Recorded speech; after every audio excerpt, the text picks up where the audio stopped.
And we are live back. It is your six covered. Welcome everyone to another hopefully great show. That'll depend on you. That'll depend on me. Comments, questions, topics, all that kind of stuff just doesn't come from here. It comes from you guys. So let's have some fun tonight. Audit Everywhere is out there hitting Steel, California. Carcane, Chris Smith, William, a gun guy, Papa's Place. You guys are here quick. Awesome. Love to see that. That's almost fun. Fashionably late. Yes, Papa's Place. A man has got to know his limitations. And today we'll be drinking out of the Farmageddon 2016 cup. Great cup given to me by a great man who hopefully shows up later tonight. Or more than likely he'll watch this tomorrow at 4 in the morning when he's exercising. Because now he goes to bed early and wakes up at 3 o'clock in the morning. So kudos to him, Mr. Rob Pops Quest. Let's see. Is this a video or just show off new shirts? No, this is for fun, man. We're going to have some fun. The shirts are there if you want to look at. We talked about it in other videos, so I'll try not to talk much about it. But it has been fun making some making some of those shirts. I put one out that I'm shooting a Diet Coke and trying to get a, just have some fun with X-Ring. So we'll see what happens. Let's see. X people waiting message. Now that's a great shirt. Me wants one. Hitting Steel. Go check them out, my friend. Go check them out. Let's see. Oh yeah, Rick has a site for his apparel. I do have a site for the apparel. Some new shirts out there. I got the old school stuff and the new stuff, and there I am talking about damn shirts again. I was trying not to. Pop a full link up for your shop, Mr. Rick. All right, I can do that. You guys requested it, so I will do it. Bam, there you go. Some cool stuff out there. There's some stuff. There's sweaters and there's coffee mugs if you guys like coffee mugs. But let's have some fun. Let's have a little bit of fun. Killing is killing, boy. I think the grammar is correct. I get a C in high school English. Yep. I got that one. I got what the hell? I got some other stuff on there. I got some sweet tea stuff. Go check it out. I sized 600 9mm cast powder coated bullets and sized up 1,200 pieces of 9mm brass. They're in the tumbler as I type. Nice. Les is doing some reloading. I like it. I like it. What are you going to run powder wise and what are you going to run grain wise?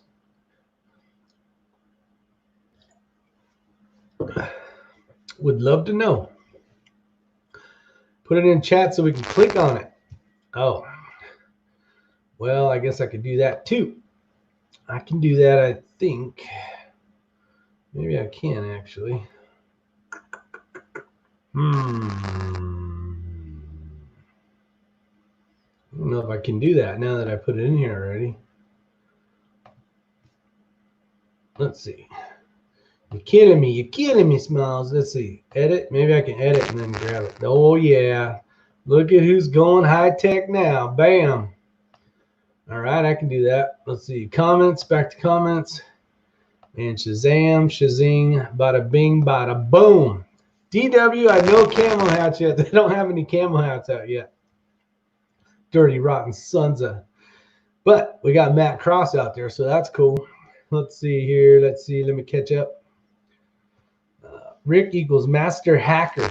Yeah, I can barely turn this damn thing on. You should have seen me try to put that website together. It was like freaking, it was madness of mayhem is what it was. What Christmas say? Just over there and ordered a shirt, but didn't see any of the what the hell stuff or the sweet tea stuff. What the hell? That's what I'm saying. What the hell? Let me get over there and check. What the hell? What the hell is going on? Storefronts. There should be a what the hell shirt for sure. Maybe my thing is down. I did make, hang on tight. It says we're loading.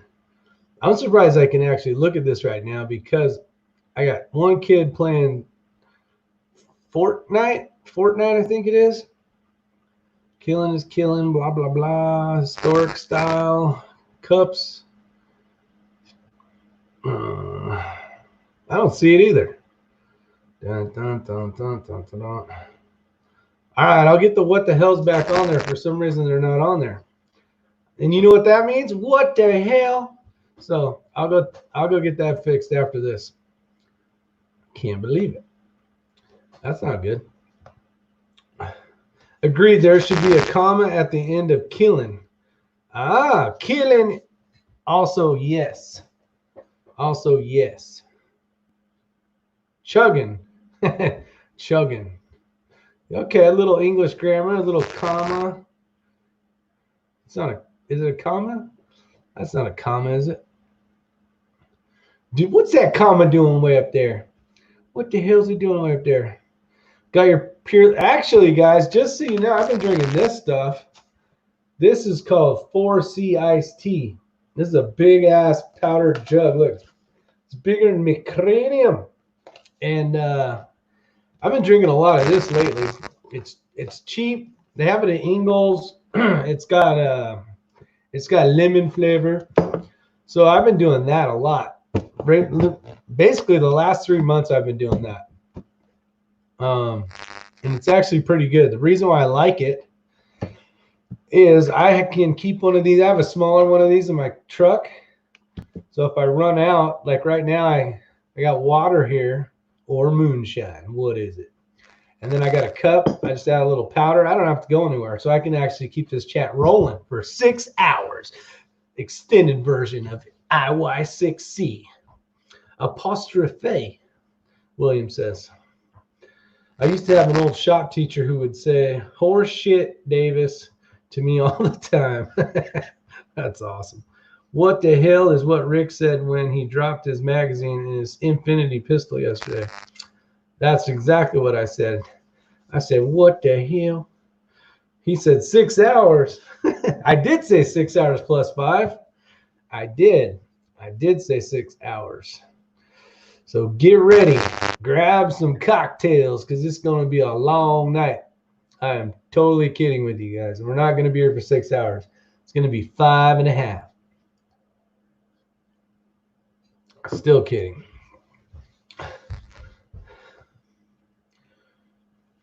So do I need the apostrophe for the accent? Because I can change that. I'll have to do a lot of work, but I can change it. I don't want you English majors getting all mad at me when I type wrong.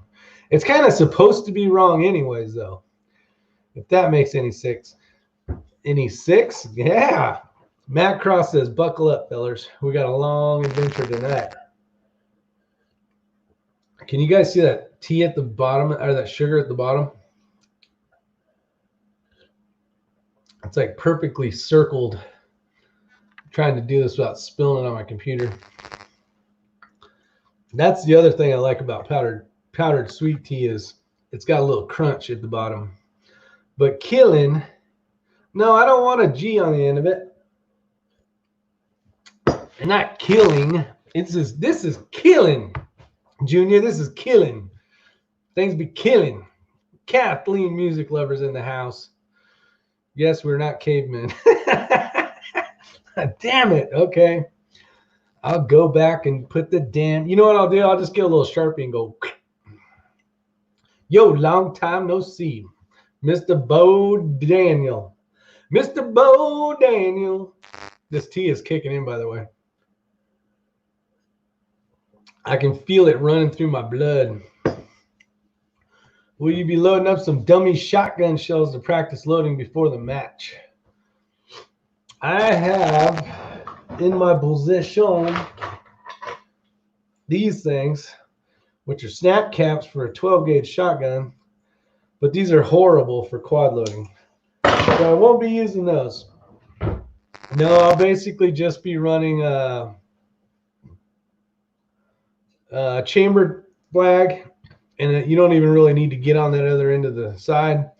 And I'll just do quad loads and then unload them through the bottom. Conservative sniper hunter. That is my answer. What I need to do is to do that, but shoot as well. Is dingle or dangle? Mr. Bo Dingle. Mr. Bo Dangle.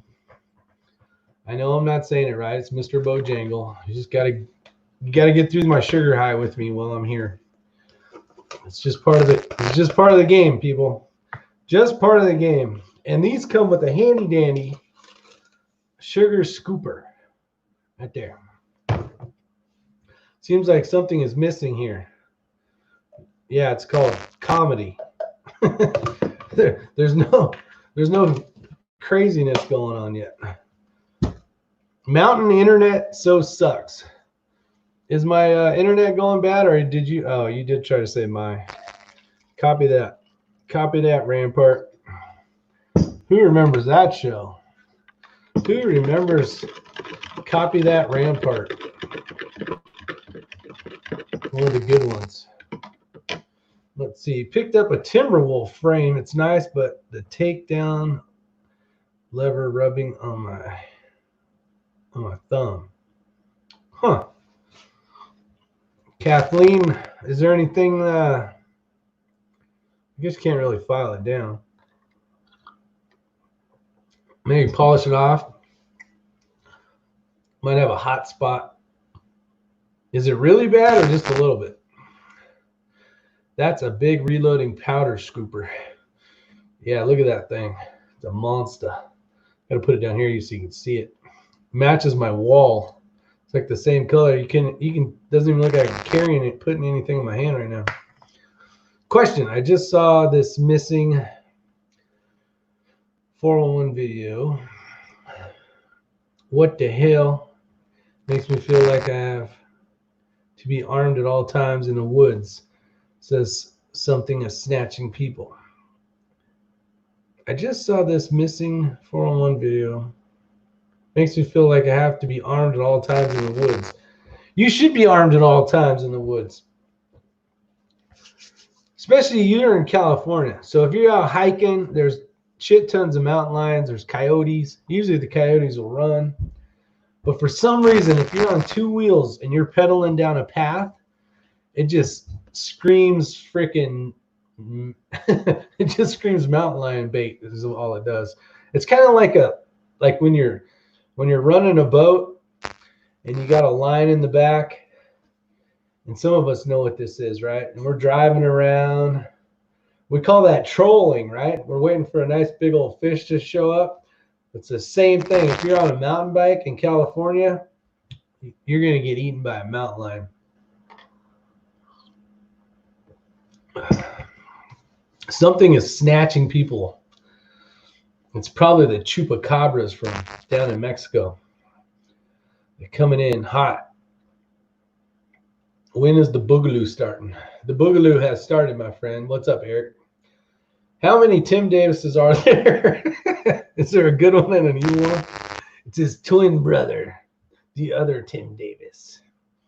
Yeah, there's actually, Tim is twins to his other brother, Tim, which I know. It's like they just couldn't come up with another name in time, and the doctor needed the information right then.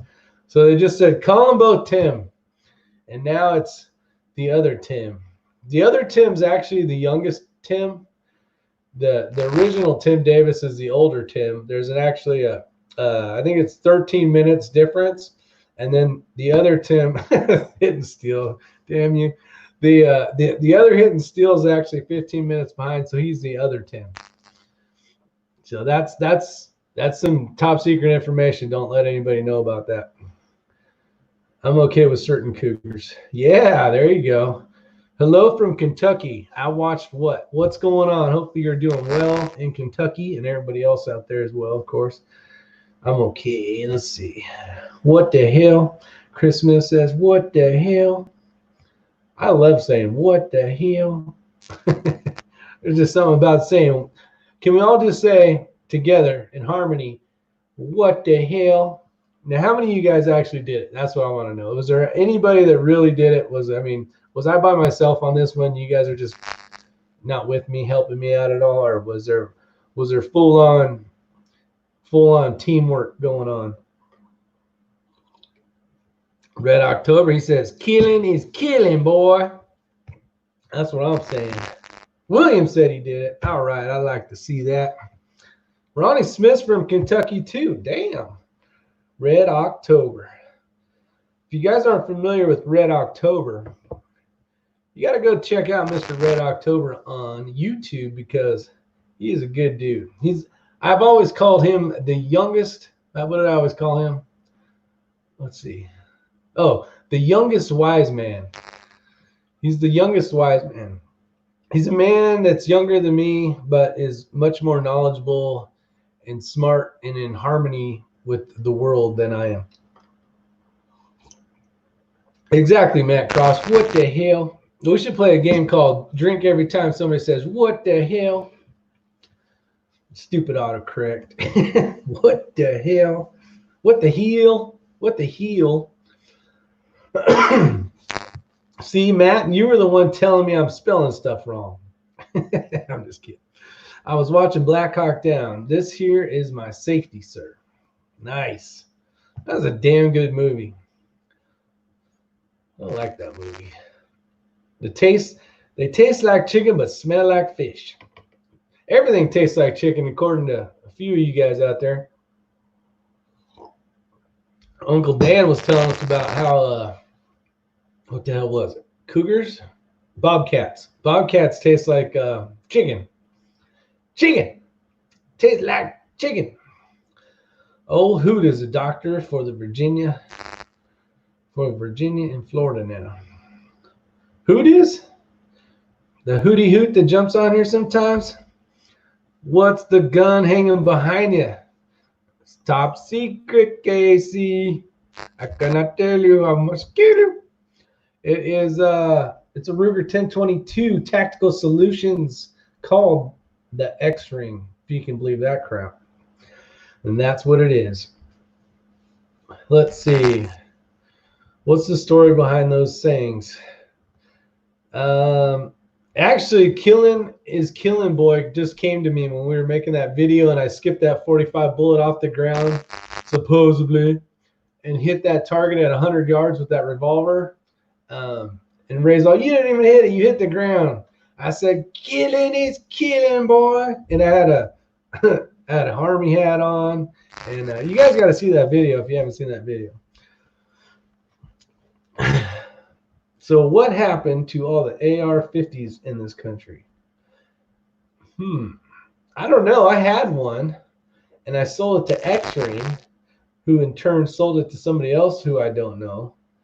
I don't know what happened to all of them. Mine I actually took from the California. I was a legal owner of a 50 cal back in the day in California, and I took it to America. And then I said, you know what? I don't really need this thing. And now I don't know where it is. It's gone. That's another thing you hear me say. It's gone. He gone. Let's see. So, nope. Spotted owl tasted like eagle. Oh, man. Don't you be eating no eagles. I like eagles. Who eats predators like bobcats? I don't know. I've never had a 45 auto. I didn't even know people ate that stuff. But you know what? People eat possum. People eat all sorts of stuff that other people wouldn't even think. Hell, people eat bats in China, right? Just saying. Just saying. Just saying. It happens. Stuff happens. Caveman moments. See, we all have our caveman moments. Mr. Matt Cross. Chris Smith. Can't believe anybody would eat bobcat. Yeah, I would eat a bobcat. Okay, now who of you would eat a bat before you eat a bobcat? Like if you had to eat something and you're hungry, had to eat something, which one would you have? That's the question. And then I bet you a lot of people would eat a bobcat. Hey, buddy.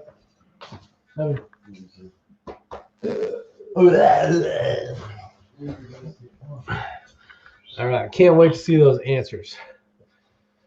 Let's see. You don't want to eat animals that eat meat exclusively. Too many risk. I guess that makes sense, Carcane. Let's see. What do I eat that normally eats meat? Cows don't eat meat. Chickens don't eat meat. Elk doesn't eat meat. Deer's... Hell, I don't eat anything that eats meat, I don't think. Actually, now that you got all scientific on me, I've been looking for a while, but they have dried up. What's dried up? I missed something. Damn it, now I gotta go back up here. Doo-doo. So what happened to all the... Oh, yeah, I don't know. I do not know. What does pheasant taste like? Tastes like chicken. Actually, it tastes like chicken. Actually, pheasant hunting's fun, man. I love killing pheasant. I haven't done it in a long time, but that was one of the animals I used to like to kill was pheasant. I don't like killing ducks because I don't like the taste of duck. I don't like killing geese because I don't like the taste of geese. But now, talk about some pheasants. Which type of bat? Some just eat fruit and would taste much better than those that eat insects. Ooh, 45 auto with the bonus round question. Shit, I don't know. Let's see. Your kid walks in over hearing like, Dad, you eat bobcats. Yeah, he's heard. He goes to bed about, what time is it right now? Yeah, about this time. And I'm always on a live chat, it seems. So he's like, he hears all sorts of crazy crap. Chickens will eat meat. They love bugs and worms. That's a fact. The story is that I've branded myself as the other Tim Davis since in my work circles. No. The real story is what I said. Don't even listen to him. Vanessa Kitty, what's going on? Skunk ate chickens and pigs eat meat. Yeah, I guess they do, but that's not their official diet per se. Predators taste like shit. A gun guy says, what's going on? Pigs. If I'm hungry, I'll eat just about any critter. There you go. If you're hungry. Man, you guys are typing quick. Let's see. Chicken, pheasant, blah, blah, blah. Deer eat meat. Seen them eat baby birds. Oh, wow. I did not know that. That's pretty cool. Chickens will eat other chickens. That I've seen. I've seen them peck them to death, but let's see. Imposter looks exactly like the real Tim Davis. Yep. Conservative sniper. Don't let him fool you. It's the brother. It's the 15-month later brother. 15 minute.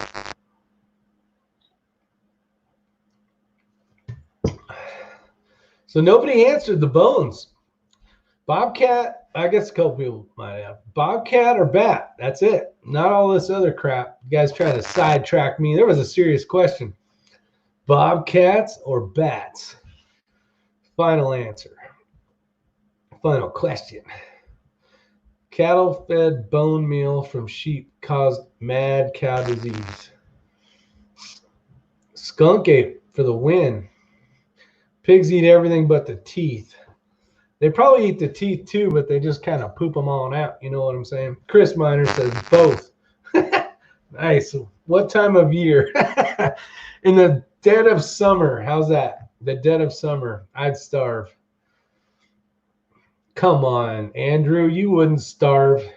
You are a man that will live on fighting.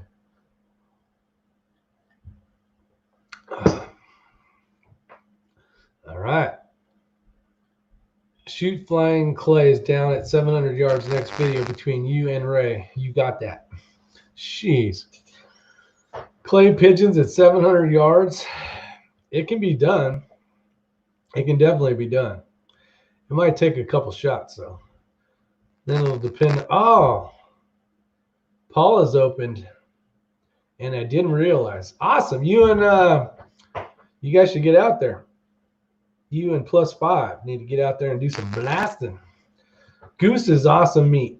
I bet it is. I don't know. I had duck one time, and it tasted like shit. It was probably the cook that did it, because it wasn't like I went to a restaurant and had a fancy duck dinner. If I'm going to go to a restaurant, I'm sure in the hell not ordering duck. But it wasn't that good, so I've stayed away ever since, because I figured there's so much other stuff out there. Why even waste my time? Which one presents itself first in survival mode only? Ah, good question, Lynn. Lynn Holt for the win on that one. That's okay, here it is. You can have either one. You're starving, and all of a sudden you come through these trees, and there's a dinner table there, and it's got 2 plates with a sign that says Bobcat, and the other one says Bat. But you can only have one. You don't get the sample platter, nothing. You get one option, one opportunity. One opportunity. Put barbecue sauce on the dog food. Marinate them from the outside out. Oh, wow. Yep, that's been done actually. On dog food, marinate them from the inside out for dinner in hard times. There you go. Let's see. Not all ducks are created equal. Some taste like ass. You tell him, Captain Shark. By the way, Captain Shark, I hope you're feeling better, my friend. Hopefully you're feeling better. Unless you still only have the CZ virus, not the influenza of the other sort. Oh, Jackson, finally an answer. Mr. Jackson says Bobcat. Yeah, I would definitely do Bobcat. Just something about some little rat with wings flying around. Just doesn't sound tasty at all. I can't believe we're talking about this, but you know what? This is why this is fun. Ramsey Country. Wife picks Bobcats. She kisses Bobcats. What are you talking about? Oh, Ramsey Country. Got to talk to Ramsey Country today on the phone, matter of fact. Good time. Thank you, sir. I'll stick to Applejack. Come on, +5. You're a killing machine from our best military in the world. You got to pick Bobcat or Bat. Let's go. No Apple Jacks. You just going to break into one of your old MREs and grab some of that stuff? Well, MREs are out, son. You got to pick. You got to pick something to eat.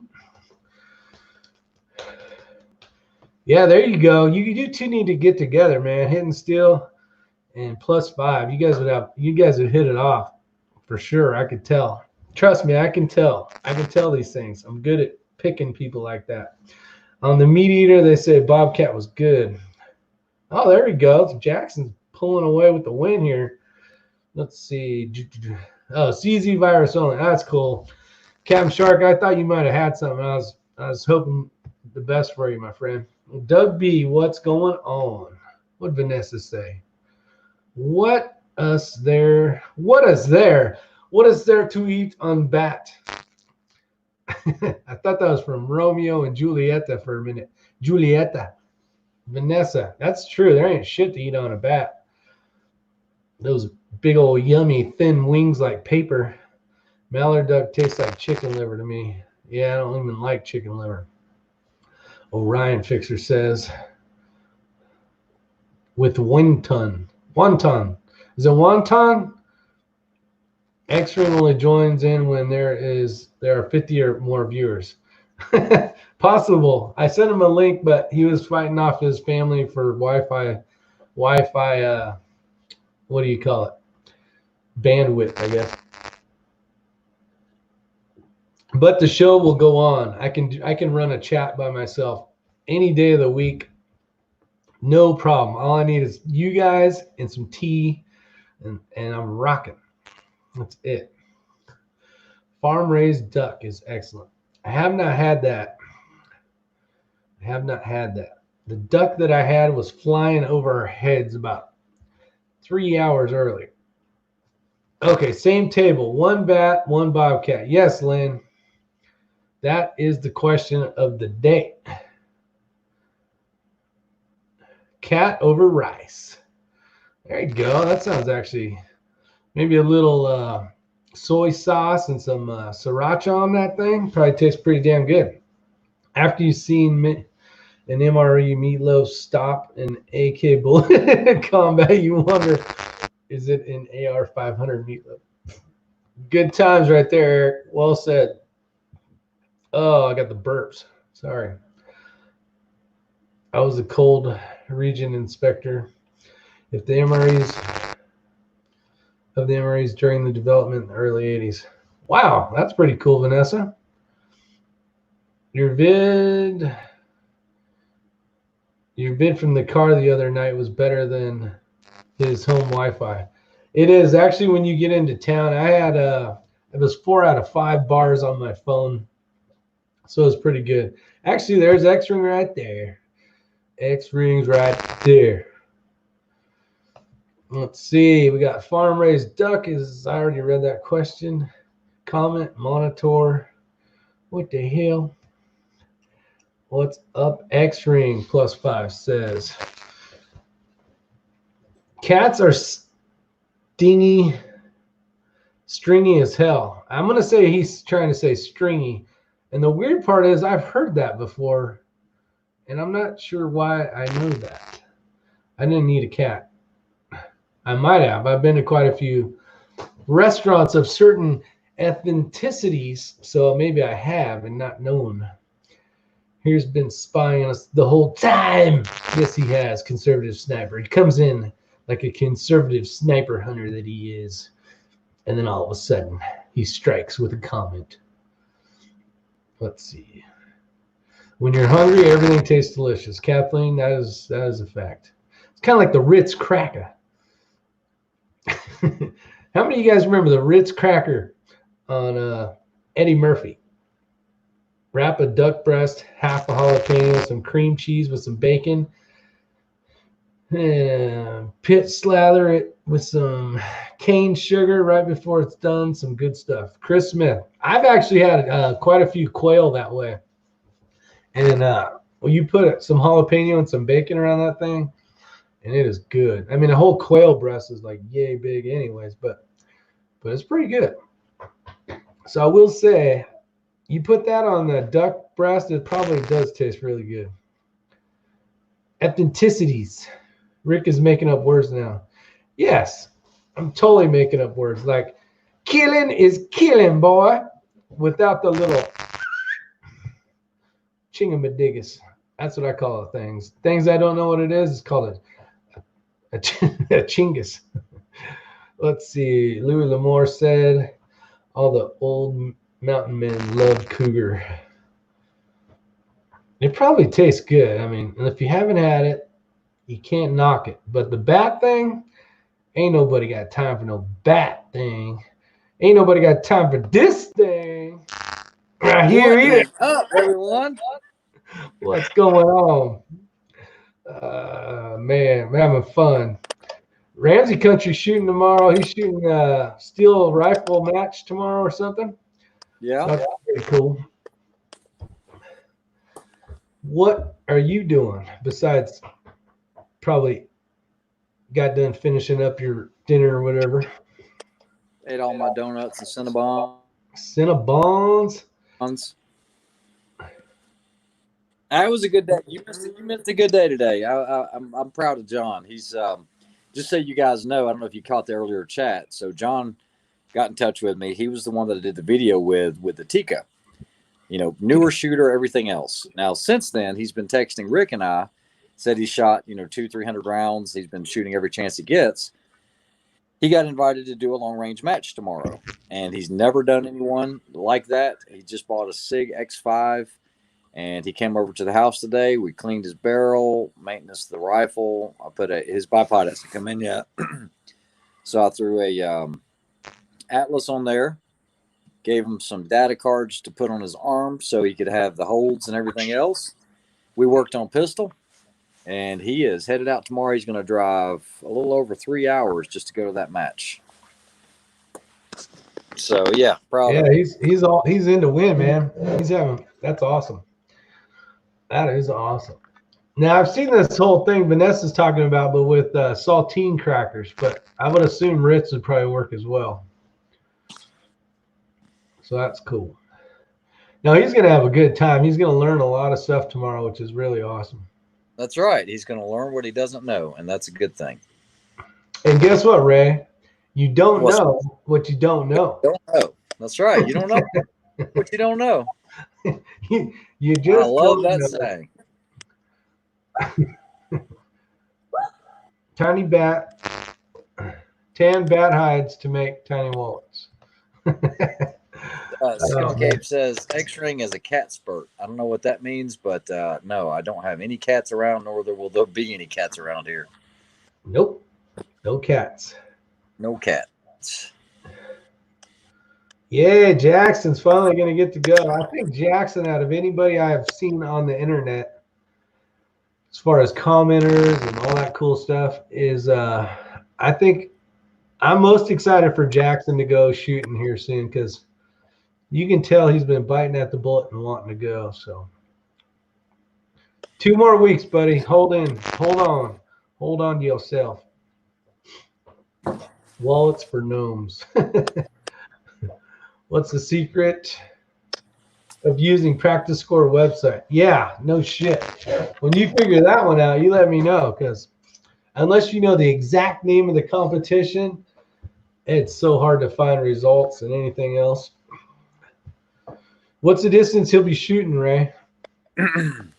Well, at the facility he's going to, there are some decent long-range hitters out there, no doubt about it. And the good thing about this match is the furthest distances they'll shoot will be about 700 yards. So, a lot of guys shoot 6 and all the crazy 6mm calibers out there. But yeah, it's just a little too far to drive. I thought about doing it, and I was like, no, that's a little bit too far. I'm glad you said no, because I think I would have went. Would you have? I don't know. I don't even know if I have enough ammo to go, honestly. I need to make more. Kathleen says, do I have to wear a baseball bat to be a better shooter? No, it's just this hair is just out of control.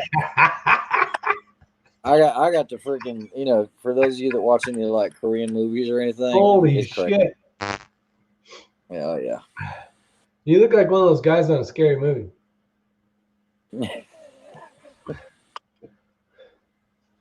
Is the match at Todd Point? No, it's at Todd Resource Management, which is in Chesterfield, South Carolina.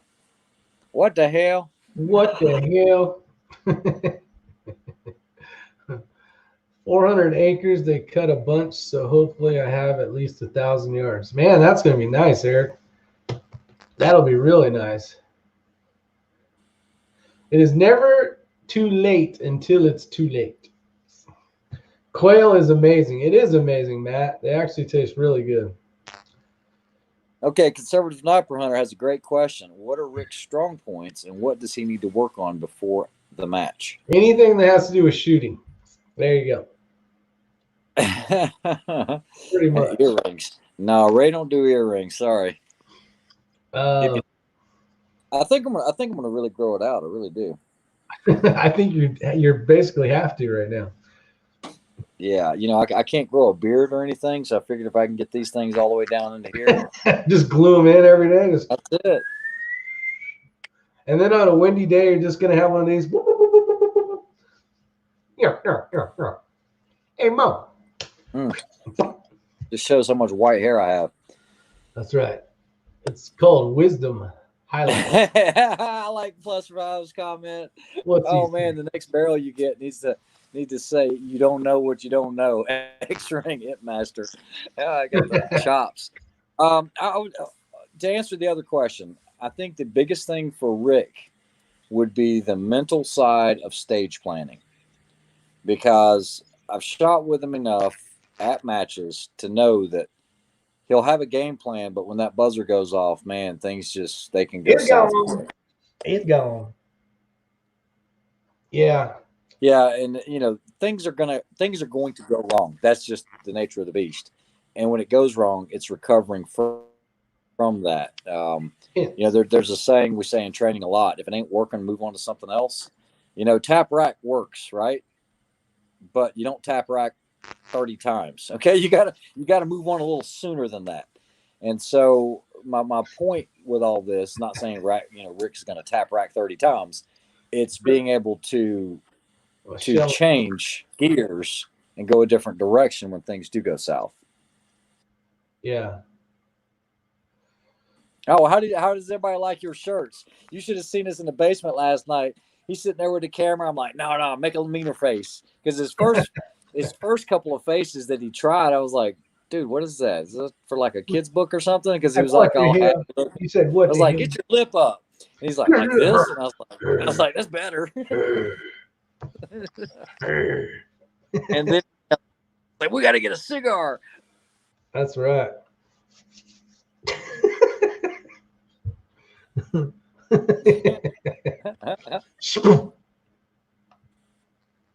You got donut on you? Let's see. Yeah, I do. Stage fighting is a huge problem I have because I guess with 3-gun, it's mostly because you can do so much. You Saving Private Rick. That's it. Because there's so many options. There could be 10 people and could come up with probably 10 different ways to do it. So me is no goofy face. Yeah, that's my goofy face, Kathleen. Oh, Rick was so aggravated with me yesterday. So he got that new high-speed Benelli shotgun, and it's a nice one. He got a really good deal on it. It was priced right, and it had a lot of good options, accessories. You know, it's got the Terran tactical charging handle and oversized, magazine or safety, and I mean it's a nice setup. And actually, it was custom painted Corvette orange. And Rick would try something. He's like, "Here, you try it." And I left that out of the video, and then I do it, and he's like, "Give me the thing back." He's like, "Here, you try it. You did that twice yesterday. You try it." I was like, "Well, that's good for me." You know what else I said? I said, "What the hell?" Yeah, you did. You said it like 3 times. You look like a distinguished gentleman with gray hair, a bit like Richard Gere. I hear that so much, man. Rick, have you found a dependable pistol yet? Few videos. Yeah, I had a freaking bent firing pin as my damn problem. Hey, so I talked to Rob today. Rob said that if you dry fire that pistol a lot without snap caps, that it will have a tendency to get your firing pin a little wonky. Do you dry fire that pistol a whole lot? No, not much at all. Yeah, I didn't think so. I usually just shoot it. You know what I mean? Yeah. Well, hopefully those parts come in soon. I know. You know what I was thinking? I could take that one out of my 2011, right? My 40. Yeah, we can do that. I mean, if it gets close to, yeah, because when you originally said 3-gun stuff yesterday or today, I'm like, what an asshole! I don't even have a gun that I can take. I mean, I could have shot the 40, but I'm like, I don't want to shoot the 40 because it's completely different, and then all I'll be doing is training for something I'm not going to shoot. So I was like, eh. Kathleen says, "Did I buy a CZ?" No, I haven't bought any guns lately. I think the last gun I purchased was the Glock 44, the little 22 caliber. No, you bought a rifle after that, but pistol wise, yeah, probably. Oh yeah, the JP. That's right, I did. Yeah, that's a nice shooting rifle, actually. Shoots well. Yeah, Shoots very well. Yeah, I thought about shooting that at nationals, but I don't think I'm gonna. So Brian, I'm hoping it was that. So basically, we ordered 3 different recoil springs, some other springs, and a new firing pin. Should be good to go. Stuff where. Yeah. So Kathleen says, "Do you own Glocks?" Oh shit! Ray really only has in his collection. I guess in my stuff, I have either custom competition pistols or Glocks. That's pretty much it, right, Rick? And one Sig. The Sig. Well, no, I got a bunch of Sigs, but I don't shoot them. But the Sig 365, everything else, they just stay away. I mean, I'm a Glock guy. Yeah, he's shooting a lot of Glocks.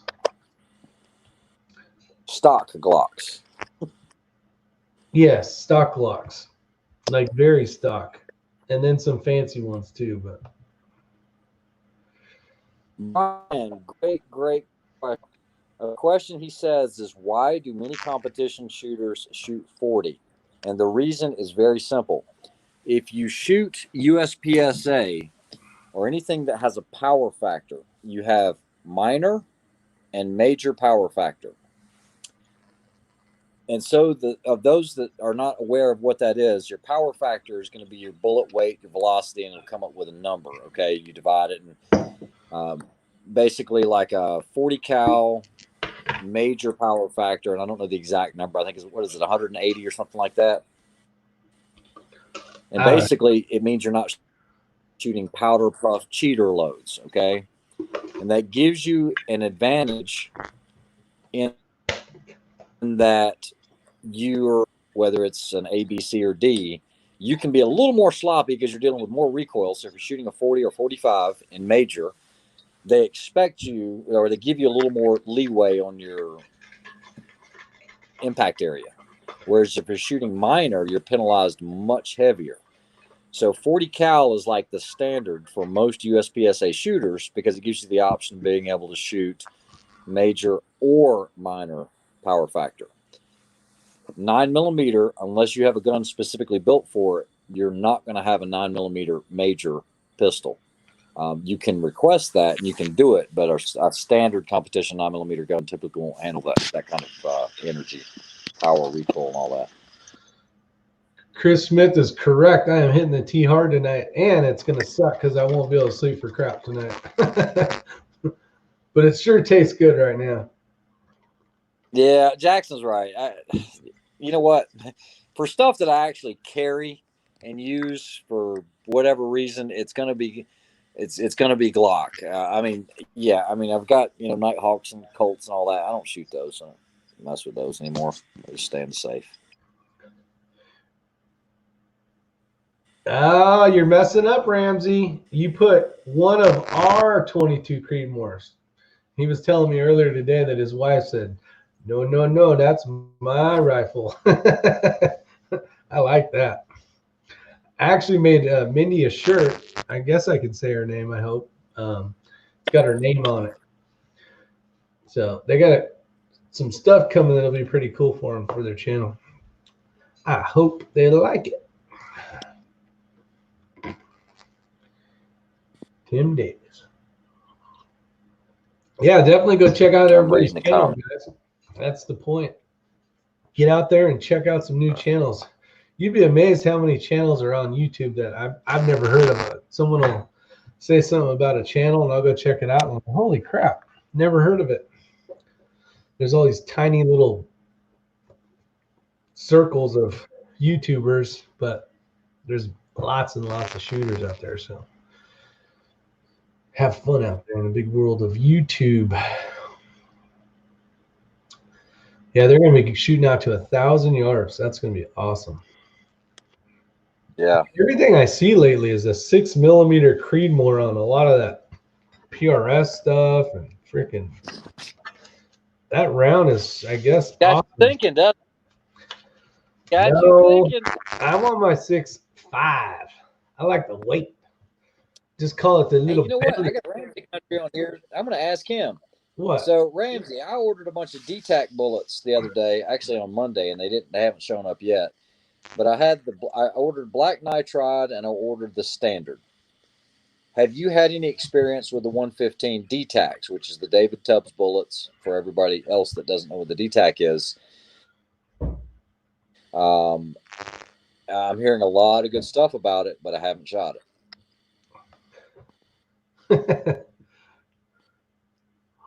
Ramsey Country. Just because it's registered in your name doesn't mean much.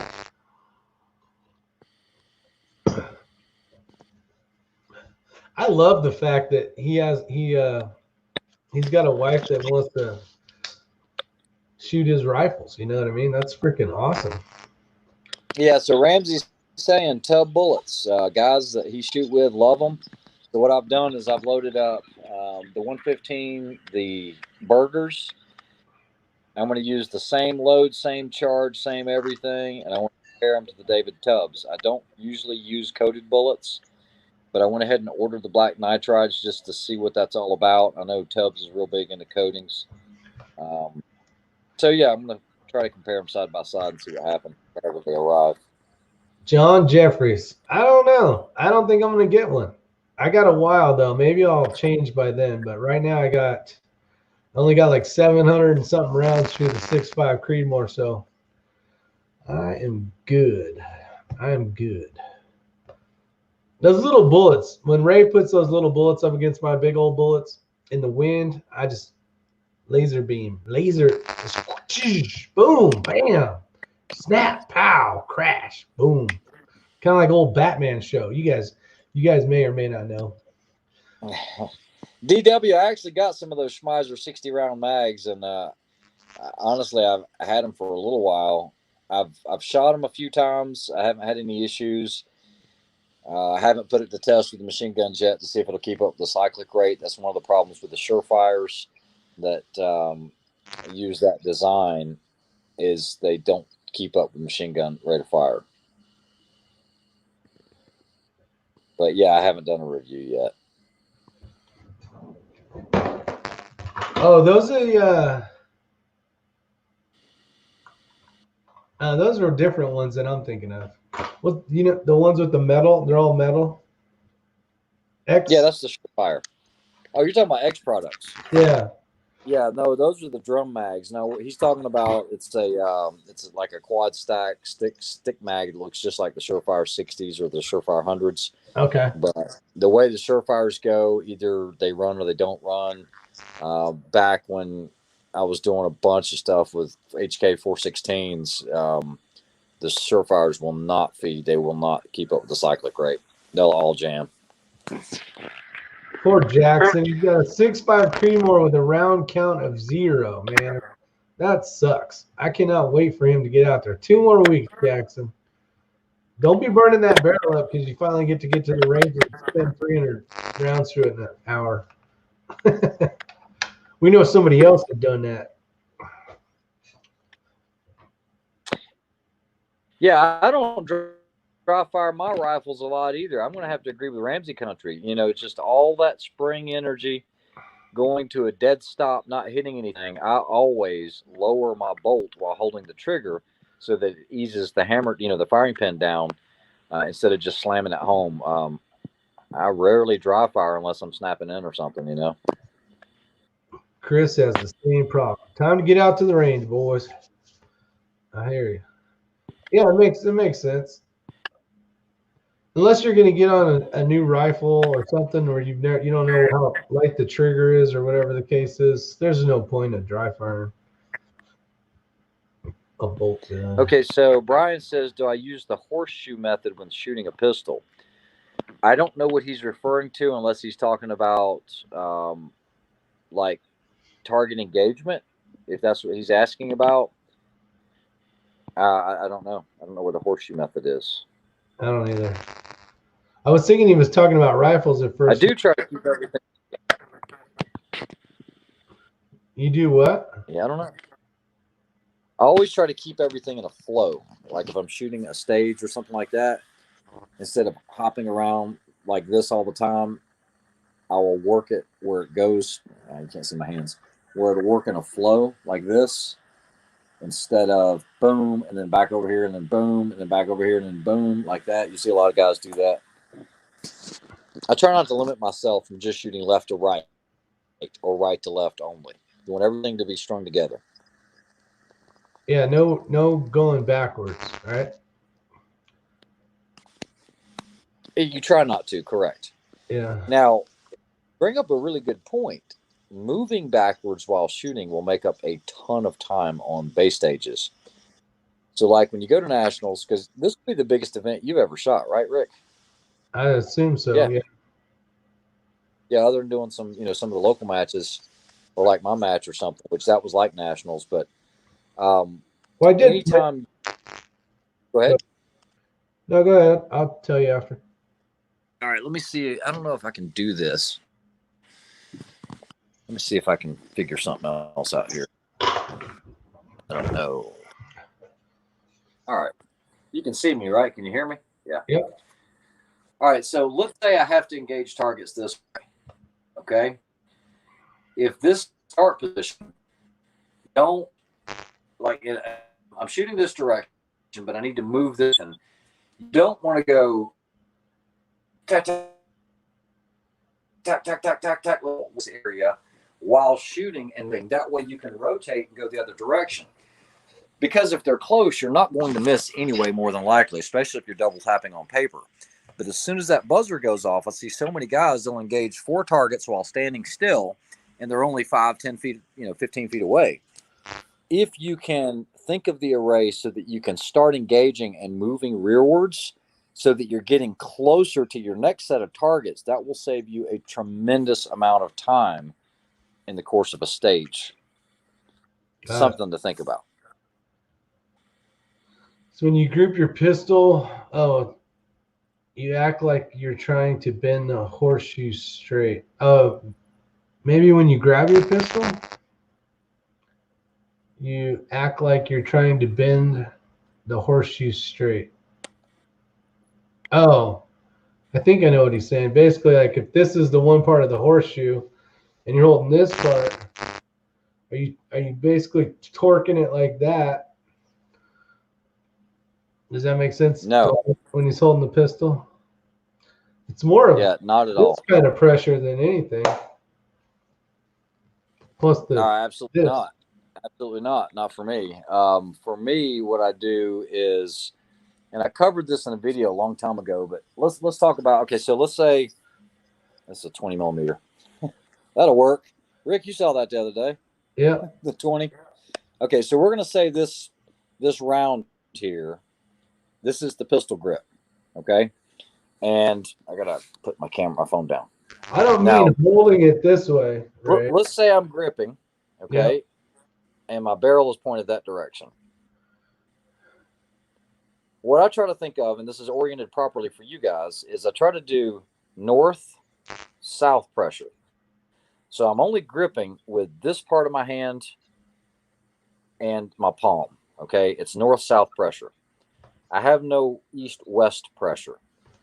So you could literally put a finger on the east side and on the west side maybe a little bit. It is not a push-pull or anything like that, but it's basically north-south pressure on the grip itself, and then everything else is just filling voids. That's it. That's how I shoot a pistol. That is my grip. Yeah, that's kind of what I meant by this was like even pressure. Like a lot of people say the 60-90, 50-80, all this kind of stuff. After you grip it, only thing I ever had to do is I had to use my weak hand and kind of bring it forward and a little bit over to keep that bullet from going left. Was my biggest issue. Yeah, I try not to put percentages on it if I can. Yeah. But I definitely grip with my strong hand more than my support hand, but never so much that I'm squeezing the blood out of my hands. So we got another one of these. They're saying Bushnell Legend spotting scope deal. Okay, so going ballistic. This is so guys, I feel really bad because I recommended that Bushnell spotting scope, and that is an awesome scope. There's nothing in it. I looked into mine. There was another guy that reached out to me. He had ordered one on Amazon. He got it, had black specks in it.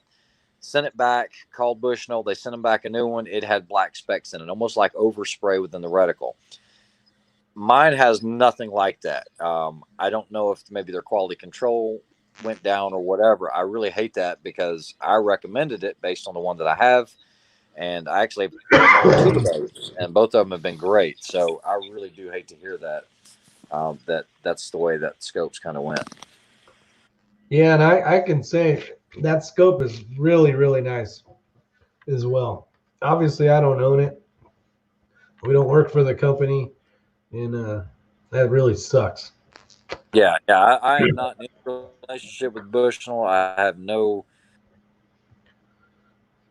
ties to them. I get no commissions from that. All I've got is spectacular. But I also bought that a year and a half ago and have been using it pretty regularly. Never had any issues, but man, I hate to hear that. Yeah, I know. It really sucks. Am I sure I got a true? Yeah, I'm sure I did get one. Screw Roy Cooper, Eric says.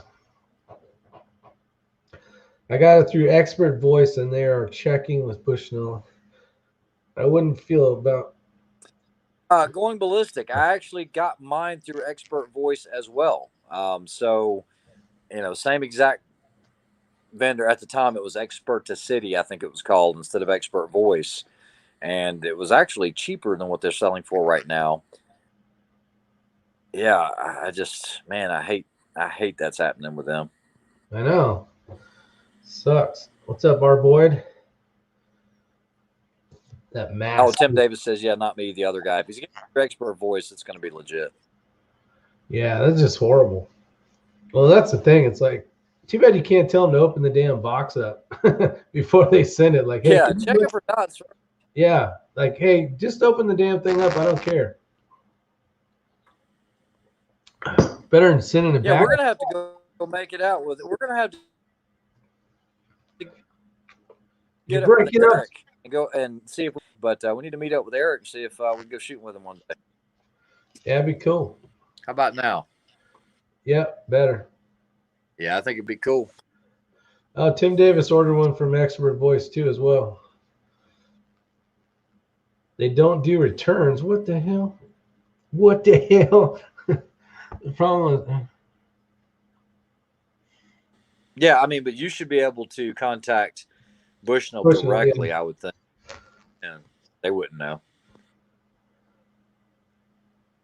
Razor and got the MOA eyepiece. Yeah, by the time you get the MOA eyepiece, it adds up very quickly. You know, like you're saying, $2,000. Isn't that piece $500 or something like that? Crazy. Yeah, X-ring question. Second focal plane, 30mm scope in the $600 range. Ooh. Don't know. Maybe some other comment on that. Or they it's not $600 though. What power is he? He's looking for second focal, 30mm. That vortex, like I was thinking like strike eagle, or I don't know if he's looking for a 3-gun rifle or more of a long-range precision deal.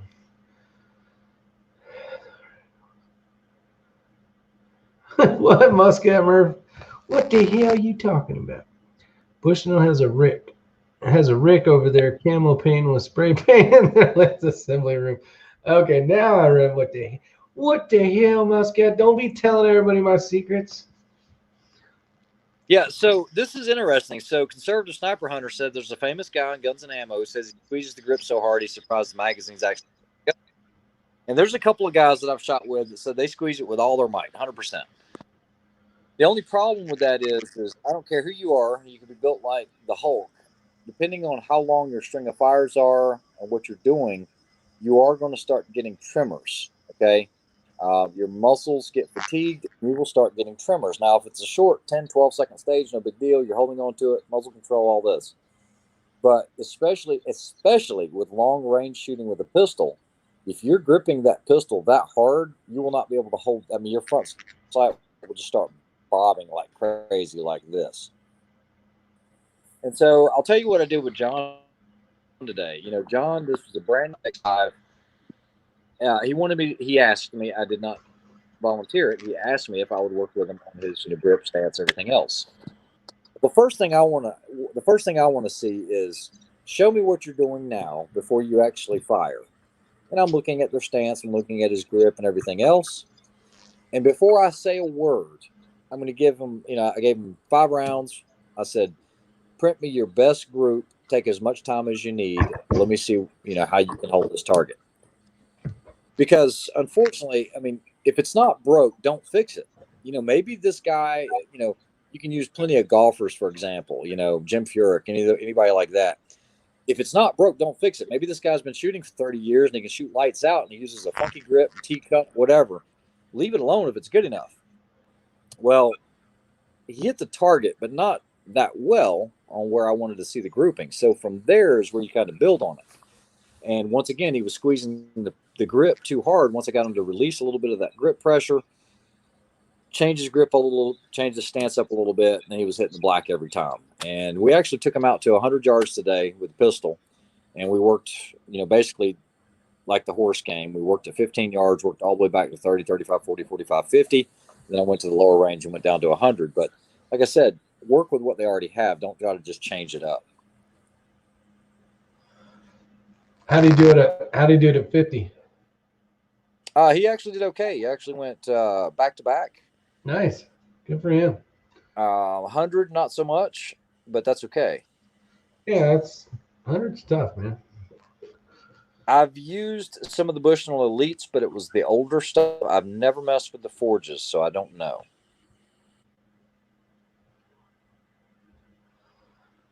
Yeah, and +5 says I watched that. Check out Euro Optic. They have closeouts. Man, when Euro Optic runs closeouts, those are some really good deals. I remember last year they were running closeouts in the Razor HD 1-6s, and they were 800 some change. That's like, I think they used to be around $1,300. Yeah, that was MSRP. Yeah. So I watched that. It says he can get a second focal to focus better. The front focal is keeping, or first focal is having some issues. Oh. Yeah. That sucks. Pluses and minuses. We'll see you, DW. DW out of here? What the hell?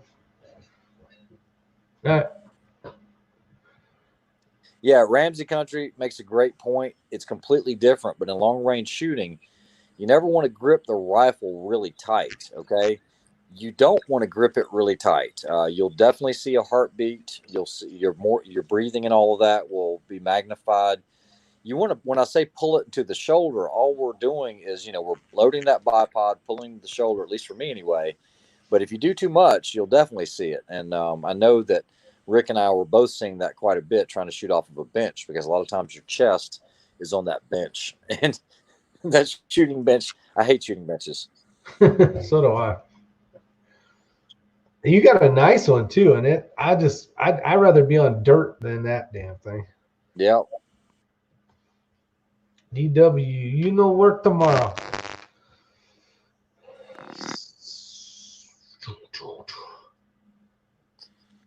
Yep. Rams up. Oh, shit. Have a good one, my friend. Yeah, Ramsey Country made a good point. Single focal plane, hold a lot finer, hold. Huh. Don't make me beg. Yeah, like I said, there's a time and place for everything. A lot of people quickly write off second focal plane scopes. I got to have it on max power. And I've told you that. I've mentioned that before on the channel. You do have to if you're going to be ranging targets. But this is the reason why so many people shoot second focal plane scopes, is because that reticle never changes size. You got a good clear view of it, but only the picture's changing. So it depends on the application. Nothing wrong with the second focal. +5 is saying, he's got a Schmidt and Bender, the PM2 and second focal. I mean, they work. I mean, whatever you need it for in whatever application, if you're never going to have to, worry about your field of view or ranging targets, where you got to have that. I mean, I don't like a first focal on a 3-gun rifle. I like a second focal.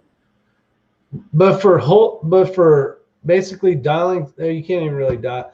Like for holdovers though, on a second focal plane, that's all screwed up too, isn't it? You can't really say it again. I was reading. Using Say it again. Using the reticle when you're not on, not only for ranging stuff, but even for your holds and stuff. Max power, and a lot of times you don't want to be. This is a huge second focal plane scope. You go to the range, you put it on 8 power, let's say like a Swarovski 1-8, and you find out exactly where your steady lines are and what that matches up to for your drops. And then you go to an actual match, you flip your lever over, and you didn't make it to 8 power, you only made it to 7. Now you're going to be off on your reticle for your drops for what you thought it was going to be, or 6 power, or something like that. So that's one thing you have to be cognizant of. There was a question I didn't want to make here that. Find it? Yeah, because dialing is the same in second focal, so I'm good. Oh, the hitting Steel California says, if I ever used a rear jack with a rear bag, and I think what he's referring to is the monopod where you can adjust the height and screw it in. I hate those things. I owned one, put it on a couple rifles. I always shot horribly with them. So not for me, but maybe other guys like them. I don't know. Yeah, they always kind of like sell that. Oh, it's got a pick rail for the back so you can run a monopod. And I'm like, nah. Yeah, the AI even has a little slides off, and you've got the Magpul PRS stocks. Those have them as well, but I don't use them. I think a bag, I really like the bag, how you can kind of squish it in there and get it to what you want, and it really kind of wraps around the stock too. But I've never shot off a monopod, so I can't say, but it would just seem like it would still have some movement left to right. I shot crappy last week with it. Damn it, Junior. You're killing me. So he said, yeah, I shot crappy last week. I know you just said that, Rick, but man, I tell you, I gave it a whirl, and it didn't work for me. So yeah, it's gone. There you go. Tim, the other Tim Davis, the second born son, he's got the bag rider for his chassis, so that's pretty cool. That Bryson has one of those on his and works pretty badass. If it's the same thing I'm thinking of, single focal plane PMI, there's a cleaner version of the same. First focal plane reticle. No black outer bars, instead hollow on reticle. +5. +5 is in the house. 45 says he tried one once, wobbled all over the place. It doesn't sound like anybody's having any luck with them. Yeah, I want my rifles to be as light as I can get them. I don't want to throw more stuff on it if I don't need it. Man, you got everything and the kitchen sink on that AI here sometimes. Well, yeah, sometimes. You gotta mount that. What is it? 30 cal? What is that round you got? The bottle opener? That's 20 millimeter. 20 millimeter. You should mount that on there so you can get some old Diet Cokes and while you're shooting. I'm not going to tell you what happened a minute ago, man. I got my finger in there and it almost cut it open trying to get it out. I'm glad you didn't tell us. I was stressing out over here. Were you trying to pretend like nothing was going on? You're like, oh shit, get out of here. Out the roof. And waltz to the can. No, actually, Matt Cross, I'm going to do that in a minute. Let's see. Listen to the acoustics. Elbow cough. That's funny you say elbow cough. Oh, Ray busted me up the other day. I'm like, no, I ain't. Let's see. Yeah, he's like, use the bathroom. And then me and my daughter and my wife were in there eating dinner. And he's like, in the bathroom. I'm like, yeah, I hear you trying to cover up that noise. My wife shut all the doors leading into the kitchen. Double set of. Yeah, that was quite embarrassing. Hey, you got to do what you got to do. That's it. You got to do what you got to do. I was just testing that paint on your walls, make sure make sure it's high quality. Well, I appreciate you stripping the paint. That was awfully nice of you. Yeah, see, try to help a brother out. Try to help a brother out. Yep. What the hell, Chris said? What the hell? Hey, if we do some shooting tomorrow, what you need to do is bring the other Infinity, and we'll pull the firing pin out of that. Don't forget if you do come over. Yeah. What is tomorrow? Tomorrow's Saturday. Yeah. Yeah. Fun day. Sun's up, guns up. Let's see. My friend says I'm shooting rainbows with my 308. I tell them I'm looking for Lucky Charms. There you go. Yep, +5 loves the 308. Let's see. I'll check that out. +5. You got to check out +5's freaking. I think it's Instagram. I'm not 100% sure on that. He's got some badass tattoos, man. Well done, +5. Good work. Mr. Tattoo Artist that he is. Pretty cool stuff. And not only that, but he's one of our badasses. Property of the United States of America, or at least was. I don't know about anymore, but thank you for your service, +5. Definitely appreciate that. And anybody else out there that served to protect our country from foreign and domestic douchebags, you are awesome. Let's see. If you're not at the power setting for a true reticle, your holdovers aren't correct. That is correct, Matt Cross. That's the one thing that, see, in kind of in 3-gun, it's like you kind of already have your stuff dialed in, and you really don't shoot out too far where you really you kind of know where it's going to be. So, but long range stuff, I couldn't do that. Be on max power the whole time you're shooting long range, you'd never find the target fast enough, especially with a like 4.5 to 27 powered scope. And you have it all the way into 27. It's like it'd be tough to find some targets. That is for sure.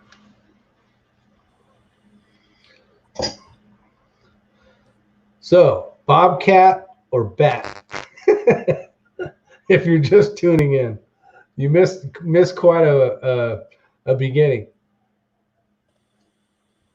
We're on the topic of weird eating stuff. All right, let's see here.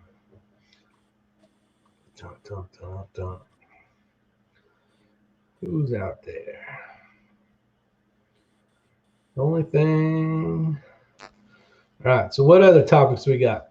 We picked bobcats. Yeah, I picked bobcats. Ramsey's got a lot of coyotes in his property. He does a ton of snaring, which is pretty cool. He owns a big ranch, farm, whatever it's called, whatever we call it. And those damn coyotes get into his stuff, so he's got to make sure they don't get around. But he has 2 sons, and one of them, I was watching a video, and he's like commentating the video. It's freaking hilarious. I was dying laughing. I've got a good. You got a good topic? What zero do you use for your red dot and why? And depends on the application, but say you're going to shoot a 3-gun match in Florida. I'm going to go with 200.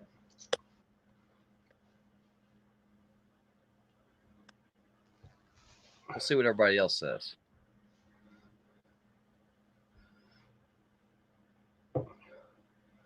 Single focal plane holdovers, if you reference your miss by a reticle measurement, won't it still be close enough to adjust the holdover since you're not dialing the adjustment? Yeah, but Matt Cross, the problem is missing, you're losing time in the first place. So, or the animal got away. Yeah, exactly. You don't always get that second shot. Brian Duchesne says 25 yards. Mario says 25 yards. 50 on my 300 black pistol for our 3-gun. I just call it the farm, Rick. I got you. The farm it is.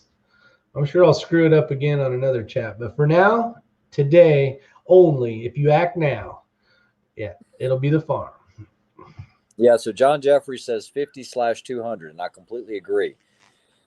So there's a lot of guys that do the 25. There's other guys that'll do like the 32 yards or 36 yards, whatever it is. If you're engaging man-sized targets, there's definitely a benefit to those. Okay. However, for 3-gun, damn it, boy, he needs a refund. What the hell? What the hell?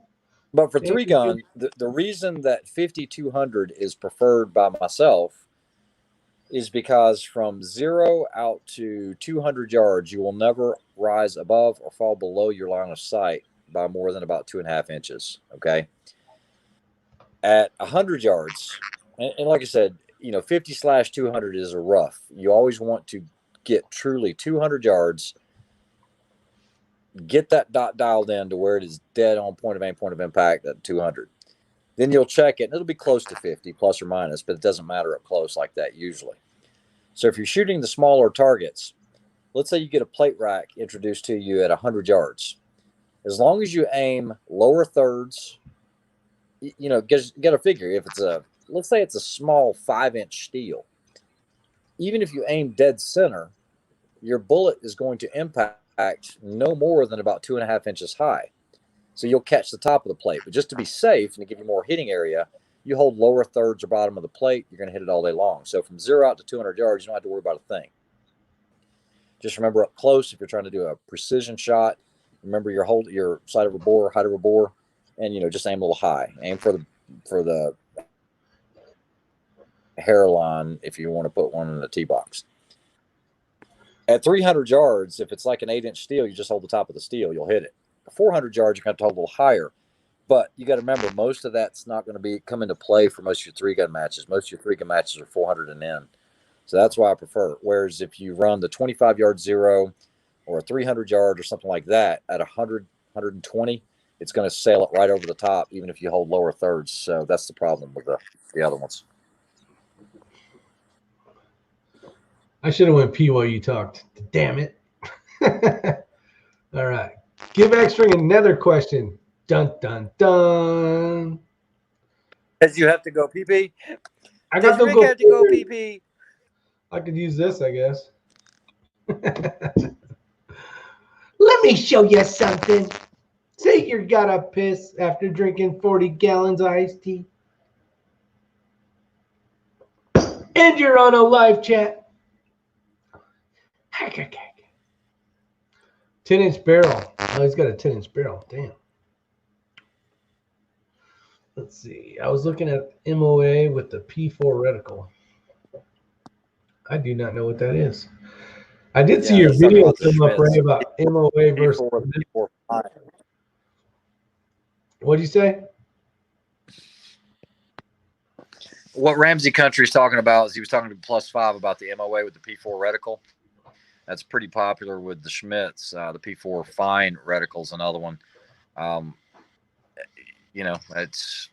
They make good optics. They really do. I just had some bad experiences as of lately with them.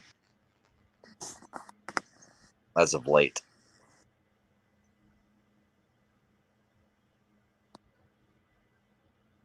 Did he leave already and left me with you guys? All right, well, I'm here. Let's see here. I don't know what a PRT is. Chris Wisnett, thank you. We appreciate it, or Rick appreciates it. All right, let me catch up on some of these. So +5 says, ever heard of zeroing from the top mil dot and then using holds down the reticle for holdovers all the way down to the last dot before you dial?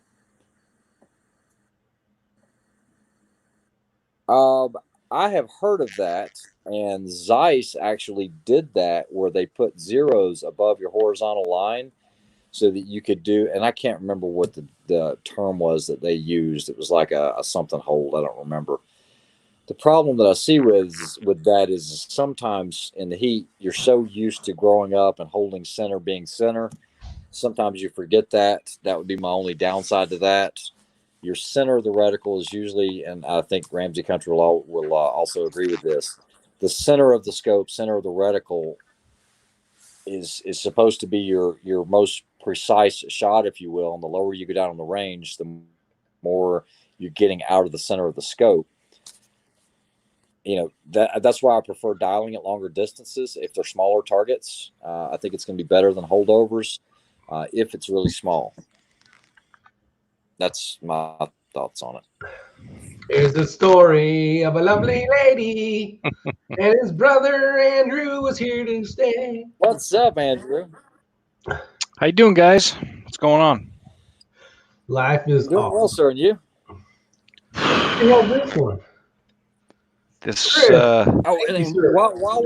while we're just real quick, while you guys were gone, so +5 was talking about some of the scopes that you zero to your top mil dot, and then just remember all those down for the holdovers. So there's something else you can do, and I've touched on it on one or two of my videos from back in the past.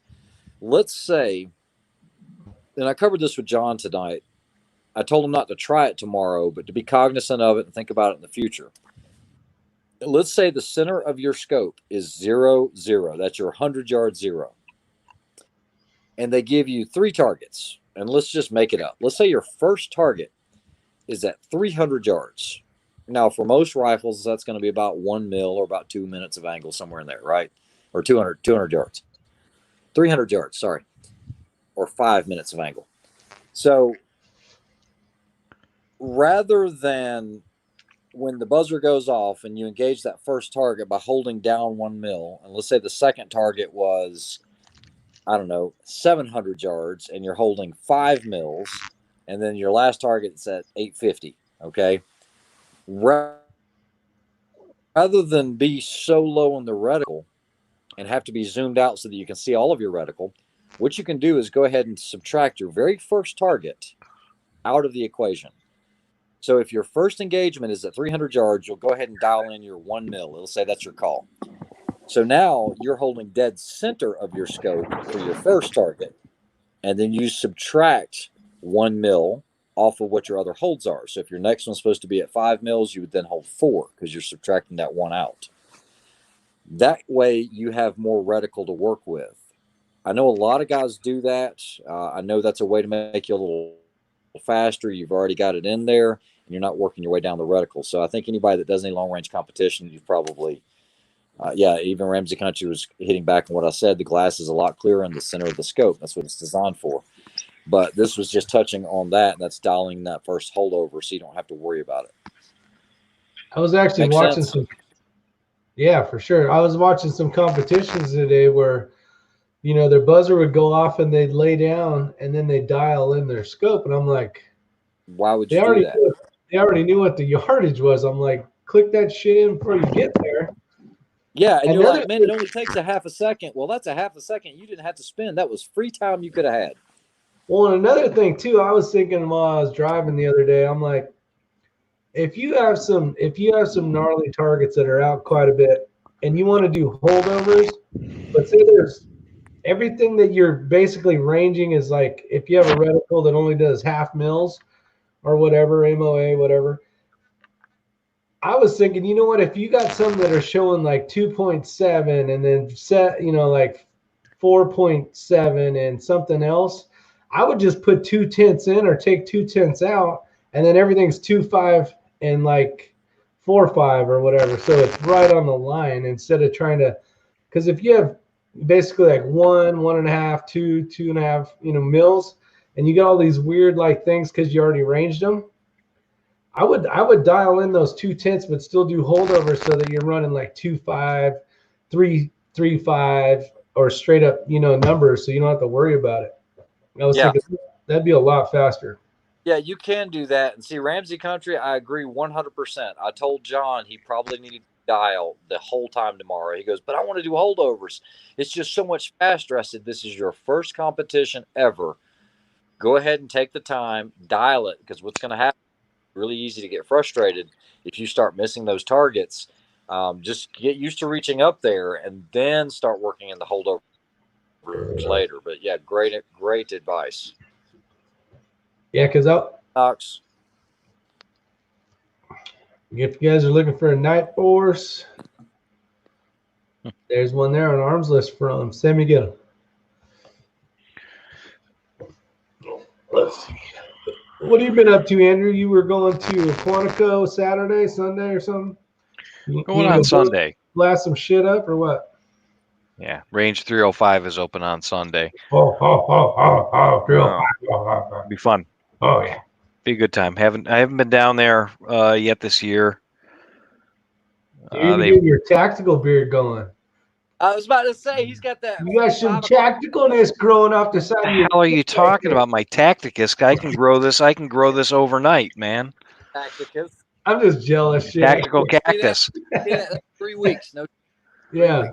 Ray, when Ray hasn't shaven because he has one little. One little Fu Manchu hair right here. It's like, it's really funny. I work in an office environment. We're a defense contractor. We're down in Bethesda, Maryland, by the Naval Hospital or Walter Reed. Since everything is shut down, we used to wear suits, ties, shave every day. Look, business attire, business formal. Sometimes business casual, and jeans and a button down on Friday. Now it's kind of like show up in your pajamas. Yeah. There's nobody in our building. We're in a 14-story building. Usually there's about 4,000 people that work in the building. There are 28 people working in the entire building. So we just kind of thrown it out the window. It's like just ghost. It's probably freaking weird. Dude, on a normal morning in Washington, D.C., where I live north of Bethesda. it's 16 miles to work. It can take an hour and a half to 2 hours in normal traffic. I'm making it from my house to Bethesda in 14 minutes and 25 seconds every morning. I time myself. That's awesome. Nah, it's not going to be awesome when things come back to normal, and I hope they do soon. So, well, your car's going to have a mask on it, so if there's no mask available, you wouldn't want that shit to get through the intake and blow, right through the vents. Nobody's done that. There you go, guys. Who wants to make $1 billion? You make a car mask. My car's got a cabin filter anyways, but whatever. Shh. Don't tell nobody they got cabin filters. Right. Damn them cabin filters. Spoiled again. Exactly. You're all wound up tonight. Oh, I had so much tea tonight. I don't know what the hell I'm going to do here in a little bit. God. I came home from work tonight and I just wanted to just sit. And then we walked the dog for about 4 miles. We went on a nice walk. The weather's nice here. It stopped raining finally. And I'm shot. What a week. Just horrible. Yeah, today was actually a decent day. It's been raining last 3 days or so. Yeah, it has. Damn rain. +5's laughing my ass off. You better find that booty and put it back on now. You know what I'm saying? Yeah. What the hell? Said Ramsey Country. San Miguel seems to think that being a defense contractor is a glamorous occupation. Okay. Reading documents all day long. Nick Knox is in Korea. Oh, he is. Here's a good answer though too. Straylock does have that option. Bam. He's in Daegu, Korea. Daegu. Whatever. Daegu. Yeah, what the hell? What in Sam Nation? Oh man. I'm going back to this one. What the hell? Oh. I am so over this coronavirus crap. I can't even begin to tell you how over it I am. It's killing me. I've had enough. I'm opting out. I'm not participating anymore. I'm done. People are done with this shit. They want to move on. They want to go to the shooting range. They want to blast. If that governor of Michigan isn't careful, she could. Wow. Yeah, she's really pushing it. June 12th. Oh my God. Give me a break. Anywho. So what have you boys been up to? Killing is my business, and business is good. I saw your I saw your shotgun video, Ray. I really like that one. I apologize. Yeah, so it's funny because if you're not into 3-gun or haven't been into 3-gun, some of the techniques are just incredibly fast with like a match saver or something like that, because most people aren't going to know what a match saver is. Yep. And the match saver was originally designed to be that, okay, I need one Barney round that's mounted on the gun that I can load in quickly. But then people started learning, hey, if it's a empty chamber start and you're allowed to have 8 in the tube, but when you rack it, now you've got 8 rounds. Well, if it's an empty start, if you use that over the top technique, you're throwing one into the chamber. Now you've got 9 rounds. So it gives you an extra round. It only takes a half a second and your gun's ready to go. I mean, hey. Yeah, if you can pull it off. Yeah, well, Rick, it was your first time practicing it. I mean, if you can pull it off, you can. Shit, I'll be bleeding to death by the time I get that figured out. You should have seen his hands. They look like blood yesterday. He had cut nicks, and you probably still have the nicks on there, don't you? I got one. I was like, dude, wipe that stuff off. I said, what the hell? Well, I'll tell you one neat thing. The SIG 320 is kind of like one of those guns. It really works really well, but people either take them or leave them, like most SIGs. You're talking about when you drop them? Just kidding. Well, they fixed that problem, I guess. I know. I just kidding. Anyhow, I just So one of the big complaints, even the medium and the small frames aren't very good. My cousin got me one of those Wilson Combat SIG 320 frames that they're making, and I got it the other day. What a major difference. Wow. Major difference. I highly recommend it. If anybody is looking and they like the gun and they just want to make it sit a little bit lower in your hand and bring the gun up a little bit more and get a better grip, great geometry. They really did their homework on that thing. It is just fantastic. Sounds like they killed it better than SIG did. Well, look, hindsight's always 20/20, right? That is a true fact. Thank you, Mr. Armament Naxes, Mr. Chris. I appreciate you showing up. Gentlemen, what the hell? Oh, that's not what the hell. Happened to Beretta 1301 Comp Pro? I don't know. That I don't know. That's the one I think Bald and Curious uses, doesn't he? I don't know about the Comp Pro. Maybe I'm just thinking about the 1301, the Comp. I've shot a lot of the 1301s. It was an odd placement for the shell release. It's in the center bottom of the lifter, but people could say the same thing with the Benelli as well. But it just seemed like an odd placement. But I mean, they always shot well. Go ahead. Sorry. Hi, Junior. No, I was just saying good night. Oh, well, I run a 1301 tactical, and I really, really like it. I really, really like it. If you understand that gun has a major problem in the first and first generations with the bolt release, if you push on the back end of it, what you're going to do is you're going to throw 2 shells onto your feed ramp, and you got yourself a real big problem. Yeah, because you're not going to be able to lift it because it's jammed the other one in there. Oh, I know. Oh, baby, that requires hand tools to get that out. Yeah, that's that a problem. Bad? Oh yeah, because you got one halfway in the tube pushing up another one that's on the lifter, and now you can't lift the lifter, so you got to get that pressure off, and you got spring pressure from the other one on it. Oh shit, that sounds like a pain in the ass. Bad problem to have. Yeah, especially in a match. There's a $5 fix. There's a $5 fix for it. You buy this little horseshoey thing that you put on underneath the paddle, and it eliminates the problem. But I guess the second generation that they just came out with the removable. Oh boy. The guys are. Yeah, it's a 20 millimeter, but yeah, I was just playing around with it. It's on the table, so why not? Did you get a new handgun, Ray? It's a revolver. Yeah, semi-automatic. 6-round, 20 millimeter revolver. Hold my beer. Hold my sweet tea. Yeah. You ever see what one of those damn things will do? A 25 millimeter? I have no idea. Oh my God. This one's a 20. Oh, 20. Pardon me. Yeah. Same. Yeah. Just as awful. They're awful. Chris Smith says, "What the hell?" I'm having a problem bumping the shoulder back on these, but yeah. Could you imagine reloading that shit? Holy crap!